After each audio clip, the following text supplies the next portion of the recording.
Irmãos e irmãs, boa noite. Então, no ano de 2020, todos nós fomos surpreendidos com uma série de modificações nas nossas vidas por conta dessa pandemia, né? O mês de janeiro já começou para mim difícil, porque eu perdi um irmão, ele ficou internado por um bom tempo, na verdade foram várias internações, então já foi um ano difícil para mim logo no começo. E em março nós fomos surpreendidos com essa pandemia, acompanhamos pela TV o desenrolar disso na China, e pouca gente, pelo menos eu nunca ia imaginar que isso chegaria aqui e a nossa vida seria transformada de tantas maneiras como aconteceu. Então, precisamos usar máscaras, eu, inclusive esqueci de tirar a máscara aqui, precisamos lavar as mãos várias vezes, algumas pessoas desinfetavam o chinelo antes de entrar em casa, as crianças ficaram em casa e tiveram que estudar pela internet, os pais tiveram que aprender a utilizar o Google Meet, que é horrível, pelo menos para mim, alguns pais tiveram que trabalhar em casa também. Isso aí é o melhor cenário.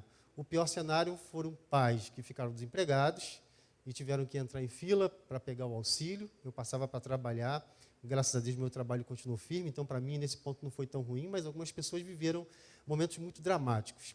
E as filas na Caixa Econômica eram enormes, no calor, e muitas pessoas dependiam disso aí para viver. Mais ainda, mais dramático para outras pessoas que perderam parentes ou que ficaram internadas, algumas entubadas, e algumas pessoas, inclusive próximas de nós, acabaram perdendo o pai, ou mãe, ou irmão. Então, a nossa vida virou de ponta cabeça nesse início de ano. Inclusive, várias palavras entraram no nosso vocabulário aí, né? Máscara, média móvel, morbidade, Coronavac, AstraZeneca, home office, ivermectina, Google Meet, álcool gel, Anvisa, azitromicina, só nome feio, surto, intubação, imunização, telemedicina, grupo de risco, Dória, Pazuello, vacina, e agora, nas últimas semanas, Manaus e oxigênio. Então, oxigênio é uma palavra que a gente usa no dia a dia, ela, fora do contexto, é sem sentido. Mas, nessa semana, a falta de oxigênio gerou um monte de mortes e uma série de problemas. E, para piorar a nossa vida, toda essa questão da pandemia se mistura com política e começa uma guerra sem fim. E eu, sinceramente, digo para vocês, eu só quero tomar minha vacina, né? Eu só quero que a minha vida volte ao normal. Mas, infelizmente, tomou essa dimensão toda. Então, a nossa vida ela é desafiada a cada dia, ainda que pareça muito estável, por problemas. Às vezes são problemas causados por nós mesmos e, às vezes, são problemas que nos afetam, que vêm de fora e que a gente não tem culpa nenhuma, mas eles caem na nossa cabeça. E na Bíblia também é assim, né? Desde o Gênesis até o Apocalipse, a gente vê que os personagens bíblicos são desafiados a transpor obstáculos a uma série de problemas que aparecem na frente deles. Da mesma forma, às vezes problemas que eles mesmos causam e às vezes problemas que desabam na cabeça deles. Então a gente começa, por exemplo, no Gênesis, onde está tudo perfeito, tudo bonitinho, tem comida, tem água, tem lugar para dormir, tem companhia para ficar lá, mas de repente a coisa degringola, se complica, eles são expulsos daquele lugar e começam a ter que trabalhar e um monte de problema começa a aparecer. Da mesma forma, Abraão recebe um chamado para ir para uma terra, está tudo bonitinho, a terra prometida está lá, ela dá frutos, é boa para viver, mas de repente há uma fome e Abraão tem que ir para o Egito e há uma complicação com Sara, ele se envolve numa complicação, numa guerra danada também com o seu sobrinho, mas a história continua. E a gente vê que esse povo que está ali na Terra Prometida é deslocado para uma terra distante, no Egito, porque José é vendido pelos seus irmãos e há uma fome, uma série de complicações. Enfim, vejam então que na Bíblia também acontece assim, desafios e desafios. E eles estão lá no Egito, e aí de novo, Deus chama um profeta, Moisés, e aí Moisés é o cara que vai salvar esse povo, né? Vai conduzir esse povo para a Terra Prometida de novo. Aí você diz, agora vai. Agora a minha vida vai tocar para frente. E aí, de repente, é um grande deserto, um monte de problemas, gente reclamando, Moisés de cabeça cheia, e aí, finalmente, eles chegam lá. Quando chegam lá, mais problemas, gente. Um povo hostil, eles têm que lutar, atravessar um rio, e Deus opera milagres, mas mesmo assim, a coisa também não anda direito. E o tempo passa, eles colocam um rei. Queremos um rei, porque ele vai colocar a ordem dessa bagunça. E aí elegem Saul, cara altão, bonitão, e aí o negócio começa a degringolar de novo. E fica parecendo que a história nunca fica boa, né? Parece que as coisas nunca vão para frente. Sempre tem um probleminha para atrapalhar a caminhada desse povo. E aí colocam um rei lá, depois colocam Davi, e uma série de problemas vai acontecendo, o reino se divide, e problemas e mais problemas, um rei cai no pecado, se envolve com mulheres que não era para se envolver, enfim. A Bíblia, então, gente, quando a gente começa a ler a história, como eu falei de Gênesis ao Apocalipse, a gente percebe isso. São tropeços, são percalços, são problemas causados por outros, problemas que eles mesmos causam, e a nossa vida também é assim. A gente vai caminhando e comete erros, e comete acertos, e às vezes, mesmo cometendo acertos, as bombas caem na nossa cabeça e a gente tem que resolver. Na Bíblia tem um cara que tem uma bomba que cai na cabeça dele também, que é um homem chamado Neemias. Neemias está lá numa corte estrangeira, vivendo bem, mas o coração dele está em outro lugar. E ele podia ficar quietinho lá, vivendo bem na corte de um rei, Artaxerxes, servindo vinho para o rei, tudo de bom, mas o coração de Neemias está em outro lugar e ele se envolve num baita de um problema, mas porque o coração dele ardia para fazer isso. E a nossa vida também às vezes é assim, né? Os nossos fundamentos parecem cair, mas não estão caídos no caso de Neemias por problemas que ele causou, mas o fundamento dele estava em outro lugar. E ele vai até esse lugar e tenta reerguer um muro. Quando a gente diz que alguém vai reerguer um muro, a gente pensa, é um pedreiro. Ou a gente diz que alguém vai juntar pedras, a gente pode dizer, é um catador de pedras. Mas Neemias não é um catador de pedras e não é um pedreiro. O que Neemias queria fazer não era apenas erguer um muro, era reerguer uma civilização, um povo, né? Um povo que tinha a ver com a história dele. Eu queria ler para vocês esse texto de Neemias, mas antes de ler esse texto, eu queria dizer quem é esse Neemias, onde ele estava, já até antecipei um pouquinho, e em que momento da história ele está. Então a gente conhece a história de Israel. Como eu já antecipei um pouquinho aqui, a história de Israel começa com um chamado, com o coração de um homem que arde diante de um chamado, para ir para uma terra construir lá um povo. E esse povo chega nesse lugar e comete muitos erros, como eu disse, e esse povo, por uma série de erros que cometem, eles acabam tendo o templo destruído, o palácio destruído e a civilização, ou melhor, a parte da população levada para o exílio. Então, o que é um exílio? Em nosso país, por exemplo, num certo período da história, no governo dos militares, muitas pessoas foram exiladas. Alguns foram para a França, outros para os Estados Unidos, outros para a Alemanha. Então, o que é um exílio? E Neemias aqui é um exilado. Um exilado é alguém que tem que sair de um país, de uma região, por uma força que está além do controle dele. No caso dos exilados políticos do Brasil, eles tiveram que sair daqui por uma força interna. Eles foram expulsos. No caso de Neemias, aconteceu diferente. A nação que invadiu o seu povo falou, olha, vamos tirar as pessoas mais capazes dessa região e vamos colocar outras pessoas aqui, de forma que eles não consigam se organizar. E Neemias, então, está nessa terra distante, exilado, vivendo com um rei estrangeiro, mas vivendo bem. Ele era copeiro-mor do rei Artaxerxes, na Pérsia, então ele está em outro lugar, tá bom? No entanto, chegou um mensageiro para Neemias e falou assim, olha, Neemias, a terra dos teus pais, ela está desolada, os muros desabaram, as portas estão queimadas e o povo padece de grande miséria.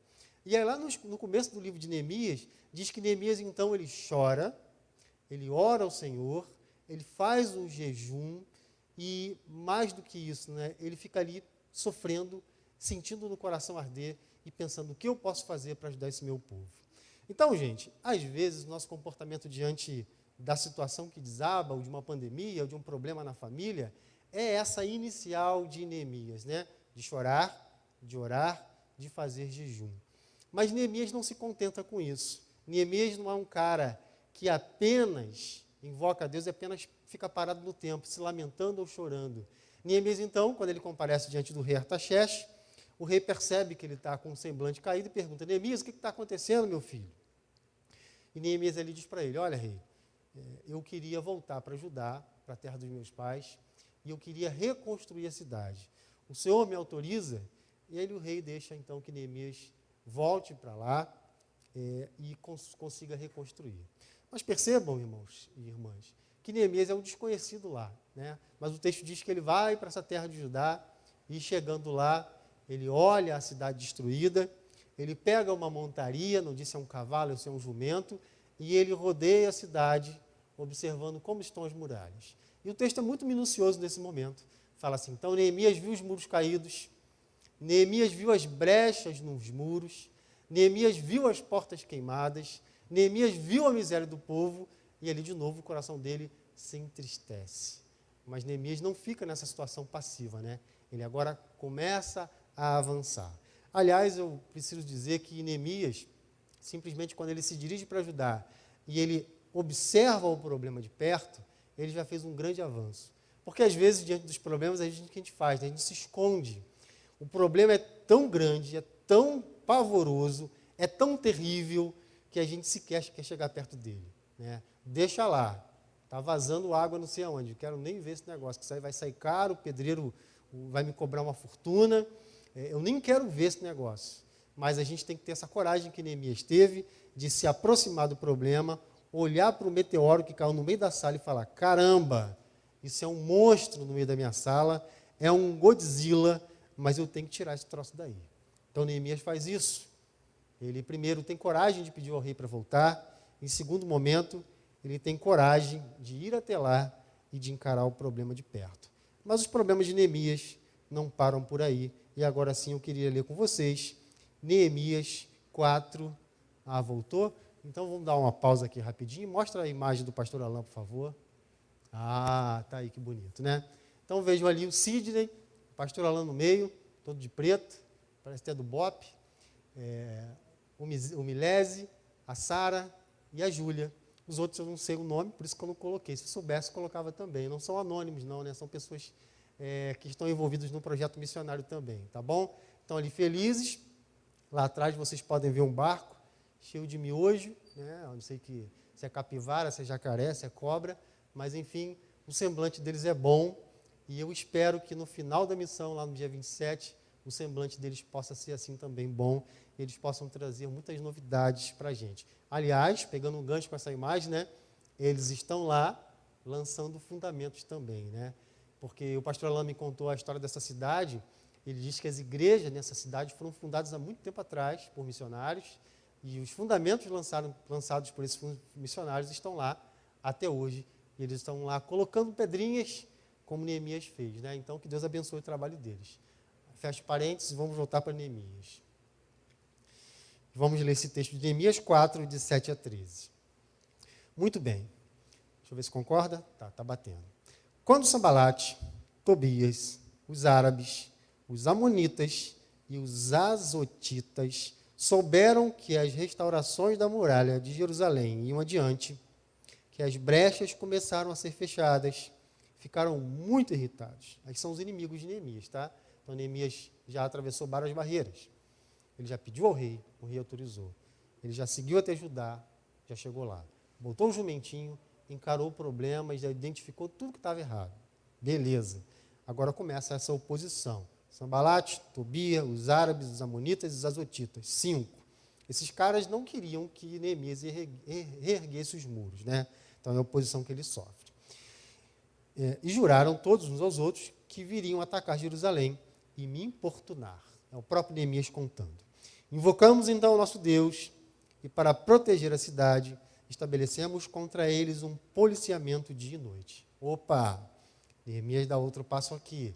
Ele percebe o problema, ele encara o problema, ele sofre oposição e não fica passivo.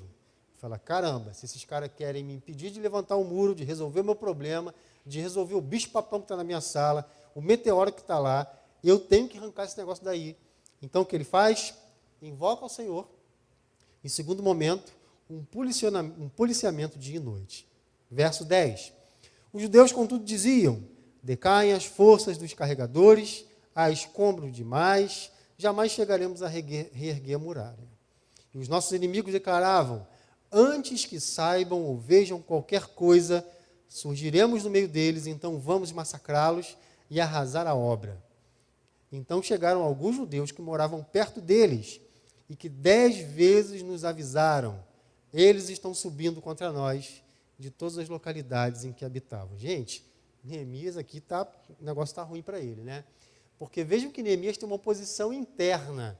É como se a gente quisesse consertar alguma coisa aqui, essas lâmpadas, esse teto, não sei, E aí pessoas de dentro falam assim, olha, esse entulho é muito pesado, gente, não dá para levantar esse negócio, né? Vamos desistir. Então, os próprios companheiros de Neemias estavam querendo desistir. É muito entulho, é muita pedra, está muito difícil, está me dando calo, Neemias, desista desse negócio. Mas Neemias está lá, persistente. Num segundo momento, outra oposição, agora externa. Um grupo de fora fala assim, olha, Neemias, se você erguer esse muro, a gente derruba. E aí vem uma outra oposição, que não está nem tão perto e não tão longe. É um grupo de judeus que vivia na fronteira com esses inimigos. E eles dizem assim, Neemias, e ele diz que são 10 vezes que eles falam isso, é um pessoal insistente, né? Eles insistem para desanimar Neemias. Ele fala assim, Neemias, é o seguinte, esse povo vai vir. E aí, de novo, Neemias, cuidado, esses caras vão derrubar o teu muro. E é a terceira vez e vão até a 10ª, gente. Neemias coloca 10 vezes aqui, porque deve ter enchido o saco dele mesmo, né? Então, Neemias está aqui querendo reerguer a cidade dos seus ancestrais, que obviamente não são apenas pedras, mas é uma civilização, um povo que vive ali, que tem a ver com a sua história, com as suas raízes, e ele está ali sofrendo oposição. A história continua no verso 13. Tomamos posição, pois, em lugares baixos, no espaço atrás da muralha, nos lugares descobertos, dispus o povo em famílias, com suas espadas, lanças e arcos. Vendo o seu medo, levantei-me e fiz os nobres, aos magistrados e ao resto do povo essa declaração. Agora é a parte melhor. Neemias agora tem que mudar o coração desse povo desanimado e temeroso, né? Não tenhas medo dessa gente. Pensai no Senhor grande e temível e combatei com vossos irmãos, por vossos irmãos, filhos, filhas, mulheres e casas. Então, Neemias encontra aqui uma coisa que mexe com essas pessoas, que elas estavam desanimadas. E Neemias dizia, olha, gente, acordem, vocês não estão levantando pedras apenas, vocês não estão erguendo muros apenas, vocês não estão colocando portas no lugar de novo. Isso aqui não é uma obra, não é apenas uma construção, isso aqui é o nosso futuro, aqui é a nossa casa, aqui estão nossas raízes, aqui estão nossos símbolos, é aqui que Deus se revelou a nós e continua se revelando. E aí me parece que após Neemias fazer esse apelo, o povo acorda e consegue enxergar que aquilo que eles estão fazendo é um projeto muito maior do que eles estavam imaginando. Então, Neemias aqui, gente, está reerguendo os fundamentos e as suas raízes, né? Ele está colocando as pedras no lugar para que eles possam construir. Então, no primeiro momento, a primeira lição que a gente tira do texto de Neemias é esse, né? É preciso reconstruir os fundamentos. Às vezes, né, num pensamento muito racional, e um personagem muito famoso da TV, que era extremamente racional, era o Spock. Não sei se vocês lembram, né? Se você olhasse, se o Spock fosse num funeral e ele visse pessoas chorando diante de um corpo, talvez ele dissesse assim, gente, isso é apenas um corpo, né? E ele vai entrar em decomposição daqui a pouco, né? Por que vocês estão chorando? Ele não vai voltar. Isso é uma pessoa racional falando. Porque, de fato, se a gente pensar racionalmente, é isso. É um corpo morto em decomposição. Mas se a gente pensar um pouquinho além disso, a gente vai ver, é óbvio, nós somos seres humanos, eu espero que não tenha nenhum Spock aqui, quando a gente está num funeral, o momento mais dramático é quando o corpo desce para a tumba. Porque, simbolicamente, ali é uma despedida. E todos nós trememos e gememos num momento como esse. Qualquer ser humano. Porque nós não somos Spock. Porque sabemos que aquilo não é apenas um corpo.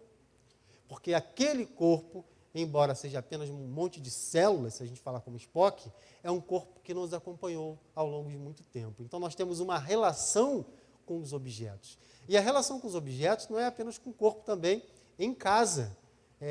Eu moro na mesma casa desde criança, desde 18 anos de idade, né? Então, às vezes, cavando, eu desenterro uma moeda, como aconteceu agora, com um pedreiro. Ele até brincava, né? De repente, eu vou até encontrar ouro aqui. E eu falei para ele, ouro eu não sei, mas quando o meu pai aterrou esse quintal, o camarada que estava fazendo o aterro, ele encontrou uma corrente de escravos. E é verdade. Eu não sei porque não guardaram isso, né? Se eu soubesse, eu não deixava ele levar. De repente, não sei nem que fim teve essa corrente, porque o bairro onde eu moro antigamente era uma fazenda de café, de laranja, e havia escravos lá, enfim, desenterrou aquilo. Então, cada objeto que é desenterrado, eu me lembro de uma coisa, porque a minha infância, né, a minha vida, tem uma relação muito estreita com um terreno e com a casa também, né? Se você mora muito tempo na mesma casa, às vezes você entra num quarto, ou você olha um móvel que é muito antigo e você vem à sua memória as lembranças, né? Há pessoas que têm experiências assim com o cheiro, sente um cheiro, lembra da infância, de um doce que comeu, às vezes comendo alguma coisa, né? Então a nossa vida é assim. Quem não é Spock enxerga a vida além dos objetos, né? Isso aqui pode ser um papel, mas para mim isso é um papel muito importante. Isso é a escritura da casa que eu acabei de comprar. Eu quero me casar, comprei a escritura, e aí um advogado vai dizer assim, me dá esse papel aí. Isso é apenas um papel, gente, para o advogado, mas para mim é a escritura da minha casa, é muito mais do que isso. Uma casa pode ser para um vendedor apenas uma construção, mas para a pessoa que compra é um lar. E olha, há uma diferença absurda entre uma casa e um lar. Uma casa é uma construção, um lar é uma série de relações que a pessoa tem com aquele local. O cheiro do angu, né, borbulhando na panela, do feijão, a mãe gritando na rua, vem fulano para casa, está na hora de voltar. Isso aí é só para quem está com mais de 40 anos, né, que brincava na rua. Hoje, né, sai do celular, filho. Então, até o sai do celular, para as crianças de hoje, no futuro, vai ter um sentido especial, né? O celular vai mudar, vai ser de outro jeito, e eles vão olhar para aquele celular velho na gaveta e vão dizer, caramba, no meu tempo era assim, a gente tocava na tela. Agora eu só penso e começo a jogar. Que terrível, né? Será um mundo tenebroso esse. Não vai poder nem tirar da tomada ou desligar o celular que vai estar na cabeça das crianças. Mas vamos devagar. Muito bem, gente. Então, Neemias está aqui reconstruindo fundamentos. Como eu disse, ele não é apenas um ajuntador de pedras. Eu não sei quantos se lembram, quando uma catedral nos Estados Unidos pegou fogo, na França, perdão, foi em 2018. Quando aquela catedral pegou fogo, foi uma comoção geral, porque é uma catedral cristã. Então, a relação que as pessoas têm com aquela igreja é múltipla. Para algumas pessoas, a importância dela é arquitetônica. É uma igreja gótica, para quem gosta de arquitetura, vê um valor naquilo ali. Para outras pessoas, o valor é financeiro, porque ela atrai muitos turistas. Para outras pessoas, é um valor religioso, porque aquela igreja ela é um símbolo do cristianismo na França no século tal. Então vejam que a nossa relação com os objetos, ela é assim, ela é muito maior do que como se fosse um objeto feito de algum material qualquer. Então, Neemias aqui é impulsionado pela fé. Inicialmente ele fala isso, né? Senhor, me ajuda, né? Invocamos ao Senhor para que seja conosco. E ele começa ali o trabalho de construção. E é importante pensar que nesse trabalho de construção de Neemias, ou no trabalho de construção ou reconstrução que nós fazemos nas nossas vidas, isso pode ter a ver com a igreja, pode ter a ver com a nossa vida pessoal, envolve entender que os objetos que nos cercam, ou as pessoas que nos cercam, são muito mais do que células e que os objetos são muito mais do que plástico, ou tijolo, ou areia. Então, que Neemias possa nos impulsionar a enxergar os problemas com coragem, para que a gente possa reconstruir. E aqui ele indica alguns passos para a gente, né? Primeiramente, pensar que Deus pode nos ajudar. Num segundo momento, tomar uma atitude, no caso dele, de ir até o rei, de se dirigir até a região, de encarar o problema de frente, que nem sempre é fácil, de tomar posição e dizer, vou vigiar isso aqui dia e noite, não vou deixar que ninguém peça de reerguer o muro, e mais, no final, ele conseguir animar e mudar o pensamento das pessoas que estão ao seu redor querendo desanimá-lo. O segundo ponto, gente, que eu queria chamar a atenção, é que a reconstrução, além de envolver objetos e pessoas ao nosso redor, ela visa reconstruir vidas e relacionamentos.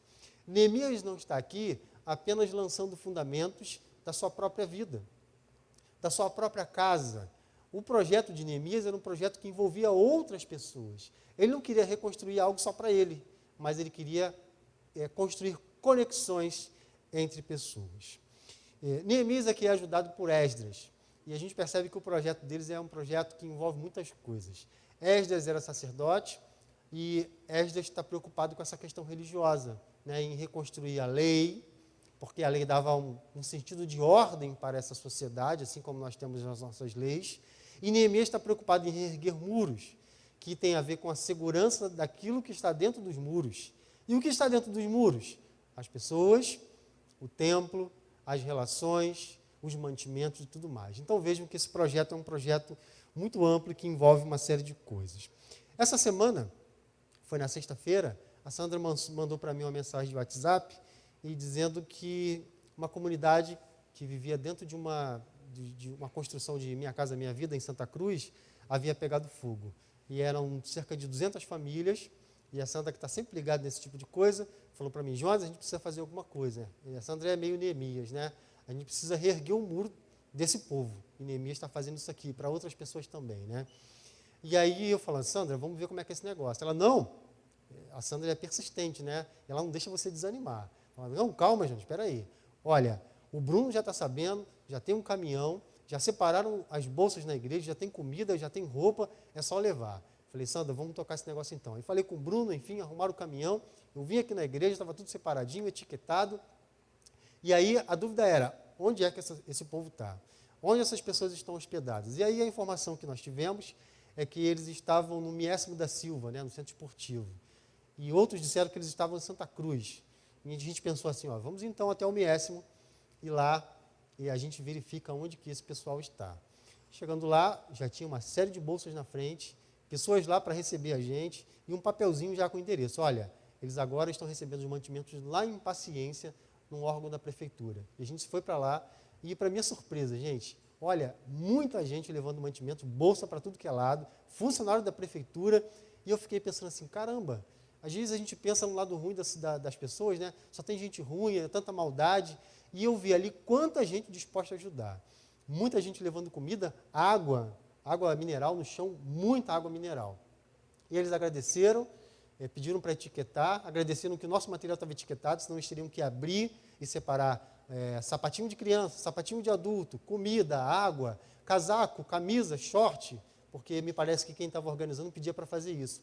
O nosso estava tudo separadinho, com etiqueta, e a gente percebe ali, né, que através do movimento, do coração que arde das pessoas, nesse caso do Bruno, da Sandra, da Renata, que estava envolvida, mas acabou não conseguindo ir, as coisas começam a acontecer, e aquelas pessoas que estavam ali agora com a sua moradia destruída, é verdade que é uma moradia provisória, que eles estavam vivendo em barracos, montados nessas construções de Minha Casa Minha Vida, mas através do coração de algumas pessoas, que nem foi o meu, foi a Sandra que viu, eu acabei tomando conhecimento disso por um jornal russo, para vocês terem ideia, né? Eu sigo vários jornais no Facebook, leio muito mal em inglês, mas agora com o Google Tradutor, você clica, ele traduz, e aí estava lá um jornal russo, um incêndio no Brasil, em Santa Cruz, e eu falei, caramba, não é possível, gente. E eu comecei, inclusive, a ler os comentários dos russos, né? Alguns comentários desagradáveis, né? Porque o Brasil é um país pobre, e as pessoas, às vezes, fazem chacota de coisas desagradáveis que acontecem com a gente, mas, enfim, outras pessoas viram isso antes de mim, o coração delas ardeu, e elas se movimentaram para restabelecer conexões entre pessoas, para, de novo, dar dignidade para essas pessoas, como Neemias queria dar. Porque uma das coisas que incomodou Neemias foi justamente isso. O povo padece de grande miséria e humilhação. Isso deixou Neemias muito triste, e a partir daí que ele começou a se movimentar para transformar a vida daquelas pessoas. Caminhando para o final, eu queria mostrar uma imagem.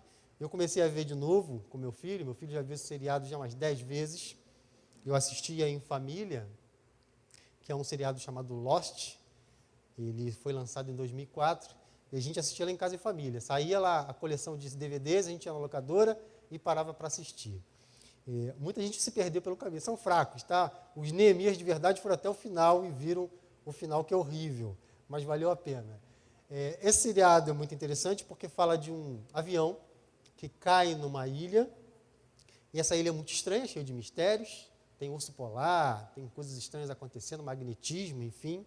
Mas o interessante da história de Lost é que as pessoas que caem lá, elas têm uma culpa, um problema que elas têm que resolver. Elas têm algo dentro delas mal resolvidos, e naquela ilha, diante das adversidades, diante dos mistérios que acontecem lá, dos problemas, das brigas, dos desafios, elas começam a aprender a lidar com esses problemas. E aí eu queria apontar alguns para vocês ali, né? O Jack, por exemplo, que é um médico, ele tinha um problema com o pai dele. O pai dele também era médico, mas ele bebia demais, e o Jack denunciou o pai dele, porque o pai dele estava fazendo coisas erradas, né? Estava operando bêbado. E o Jack carrega uma grande culpa, porque ele denunciou o pai. Além desse problema da denúncia, ele já tinha problemas muito mais graves com o seu pai, né? Então, ali naquela ilha, o Jack via o fantasma do pai dele e ele teve que fazer como Neemias, encarar de perto esse problema e resolver. Na medida em que a vida dele vai caminhando na ilha, ele vai regurgitando, regurgitando, regurgitando. E uma das coisas que as pessoas sempre dizem nessa ilha é: aqui é o momento de recomeçar as nossas vidas, porque estamos num lugar totalmente diferente. E aí temos também o Charlie, que é um viciado em drogas, e vejam só o que ele encontra na ilha, um avião cheio de cocaína. E aí ele se depara com esse problema e ele tem também que superar isso. Temos lá outra figura, que é o John. O John, ele foi abandonado pelos pais e ele reencontra o pai, é enganado pelo pai, e o pai faz amizade com ele só para tirar um rim dele. E depois o pai dele lança ele de um prédio de 8 andares e ele fica paraplégico. E aí na ilha ele também tem que encarar esse problema e resolver essa questão que ele tem com o pai dele. E lá atrás tem o Said, que foi um torturador da guarda republicana no Iraque. Ele torturou uma mulher e ele não consegue se perdoar por isso. A todo momento ele se lembra das crueldades que ele fez, ele queimou, se não estou enganado, essa mulher, e ele também se encontra com ela. Ali ele desaba, ele chora, ele pede perdão, e ele recebe o perdão dela, e ele continua a caminhada dele. Então, o interessante nessa história de Lost é justamente isso. Por trás daqueles mistérios que a ilha apresenta, há histórias individuais, às vezes histórias de casamentos que fracassaram, e eles estão ali tentando consertar. E a nossa vida, e a vida de vários personagens da Bíblia também são assim, né?